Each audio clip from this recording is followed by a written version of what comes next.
is OnePlus's super budget $250 smartphone, where the whole point is to give an impressive premium feel in the hand at this low price. And they do this by using materials like metal and glass all the way around, which is awesome. So the flat edges have these ridged metal rails all around, the edges are all chamfered, and there's this 2.5D sort of curved glass on the front and the back, kind of like the iPhone 4S or the Nexus 4. So in the hand, it feels really nice. It has some weight to it, it doesn't bend at all like some plastics would, but glass is definitely one of the slipperiest materials possible. So even though it feels pretty premium naked, you'll probably want to at least slap a skin on this guy, so I'll drop a link to one of those below that like button. And OnePlus even includes this clear plastic case with this phone, so they kind of already acknowledge this.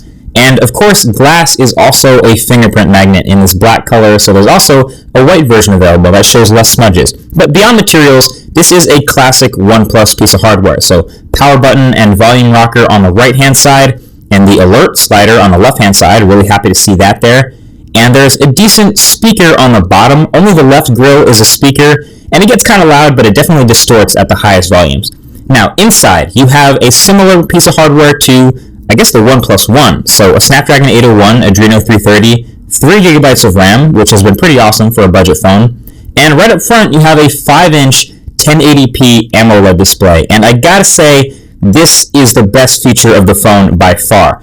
I always love OLED displays, and this one is no exception for me. It's got inky blacks and the super contrasty, really vivid, saturated colors we love, and this one's actually pretty bright too, so that's nice. Usually you see a big drop-off in the display quality of budget smartphones, but this display, despite it being a little cooler color temperature and a little bit smaller than most, is legitimately quite nice.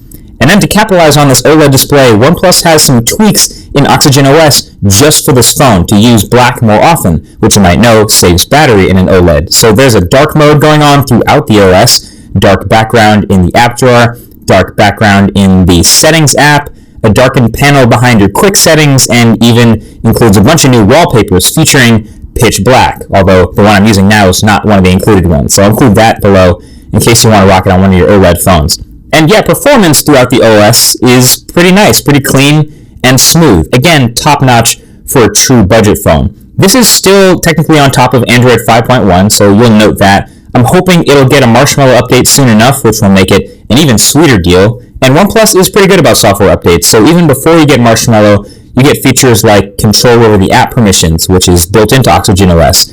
And customization features are everywhere. You can change the accent color of the whole OS in this dark mode, so it's cyan by default, but there's a whole bunch of contrasty, bright presets. And you can choose between on-screen or off-screen buttons also, as you're accustomed to in other OnePlus phones. You can use custom icon packs, and you can go through and change all kinds of stuff like the order of the quick settings toggles and all the stuff in the shelf panel to the left of your home screens, etc. All this stuff is familiar from more expensive phones like the OnePlus 2. And you might not realize it at first, but it's kind of nice to have these usability features and nice to have stuff. Usually it's stripped down from lower-end phones just to sort of make sure there's a clear distinction, but not so here. This is a very complete software experience, really all the same stuff that we love about the OnePlus 2. And also battery life. Battery life was good for me. It's a roughly 2,500 milliamp hour battery, and I was getting around 3.5 hours of screen on time, so ending the day with a bit of battery to spare, mostly with brightness near max, and the usual, social stuff,